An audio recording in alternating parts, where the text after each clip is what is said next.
өнерімді көрсет дегенде көп ойландым. Не көрсетсем екен, ақынның бір өлең жолдарын оқысам екен дедім. Дегенмен өзіміз әдебиетшіміз ғой, бойымыздағы не бар.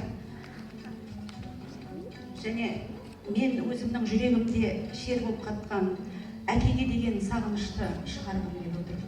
Бүгін мүмкіндік берілгеннен кейін соны сіздердің алдарыңызға көрсетейін.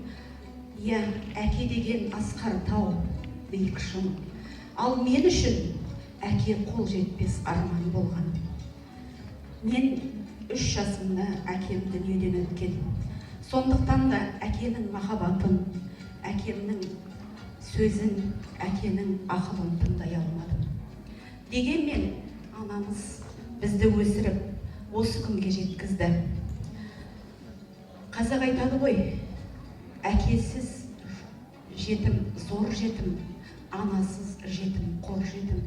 Міне осындай мен анам бізді 6 балапанын биіктерге көтеріп, бізді осындай дәрежеге жеткізді. Ол үшін анама айтатын алғысым шексіз. Дегенмен әкенің жоқтығын сезбеймін деп ойлаушы ем, сезеді екенбіз. Мен жас күнімде ешқашан әкемнің жоқтығын сезбегем, анамның, ауылдастарымның және көршілерімнің арқасында. Дегенмен ауылдан кеткенде алғаш оқуға түсіп, жоғары оқуына барған кезімде, міне әкемнің жоқ екен қатты жүрегіме батқаны бар.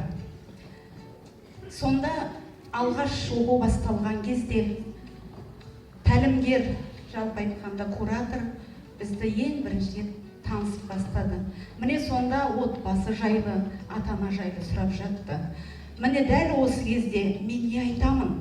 Мен қалай жеткіземін әкемнің жоқ екен деген сөз көкірегімде өксік болып қатып, мынау тамағыма кеп тірелді.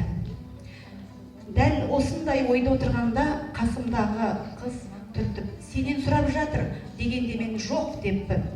Сол кезде не жоқ деді мұғалімім қарап тұрып. Жоқ, мен әкем жоқ деген сөзді зорға айттым. Міне осыдан кейін үйде мен толғанып отырып, мынадай әкеме арналған өлеңімді жаздым. Тыңдаңыздар. Гүлдерің жайнап өскенде, ол сүйіп мауқыңды бір басқан кезіңде, мезгілсіз көз жұмыпсың бұл өмірден, ойлаппын ба айырылдым деп сіздей асыл әкеден. Көреді ғой мақсатыңда аңсаған, арманыңда ұшқан құстай самғаған, жас едің ғой 50-ге де толмаған, ерте келді ажал деген қағынған.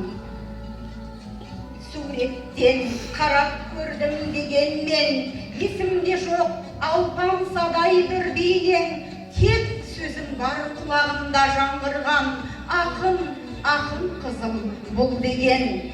Болған менде анам бана анам күн, білінеді үйдегі әке жоқтығың.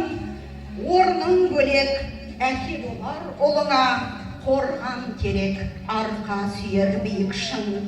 Кейде отырып құлазыған көңілім, кейде отырып қиял құспен самғаймын, көз жіберіп биіктерге әкешім, көріп тұрса балапанның ұшқанын. Бұл да арман, бұл да өзімнің қиялым, басталса екен мүлдем басқа өмірім. Бақыт қонар ортамызға күн келіп, төрімді отса үйімді әкем толтырып. Үмітсіз бар ма жалғанда, кетсеңде әке арманда, артында қалды ұланың, сөндірмес әке шырағын.